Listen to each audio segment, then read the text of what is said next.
যে সমস্ত নাম্বার এর শেষে 5 থাকে বা যে সমস্ত নাম্বার 5 দিয়ে শেষ হয় ওইগুলোর স্কোয়ার আমরা কীভাবে 1 সেকেন্ডের ভিতরে বার করতে পারবো বা কয়েক সেকেন্ডের ভিতরে সেটা আমরা দেখি। যেমন আমরা খুবই সিম্পল একটা নিই, সেটা হলো ধরো 25। ওকে, এই 25 স্কোয়ার এটা আমরা বার করবো। এখন এটা আমরা কীভাবে বার করতে পারি? তাহলে এখানে তুমি কীভাবে বার করবে? আমাদের যে ফার্স্ট ডিজিট সেটা কত? 2 না? তো আমরা পরবর্তীতে কী করব? এই 2 এর পরবর্তী সংখ্যা কত? 3। তো আমরা কী করবো এখানে? 2 এবং 3 কে আমরা এখানে গুণ করব। তো 2 এবং 3 কে গুণ করলে আমাদের কত আসে? 6। তাহলে এই 6 এর সাথে আমরা কী করব? লাস্টে 25 অ্যাড করে দেবো। তাহলে আমাদের কত হয়ে গেল? 625। এটা হলো 25 এর স্কোয়ার। তাহলে এটাকে তুমি এভাবে মনে রাখতে পারো, আমাদের যে প্রথম সংখ্যা থাকবে এর পরবর্তী সংখ্যা আমরা গুণ করব।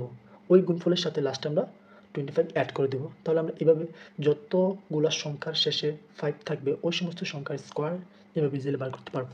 তো আমি আরেকটা করি, যেমন 55, এটার স্কোয়ার আমি বার করবো। তাহলে আমাদের 55 এর শুরু ওয়ার্ড কি? 5, মানে শুরু নাম্বার 5। এখন 5 এর পরবর্তী সংখ্যা কত? 6। 5 এবং 6 কে ইন্টু করলে আমরা কত পাবো? কত? 30। এখন 30 এর সাথে আমরা কী করবো?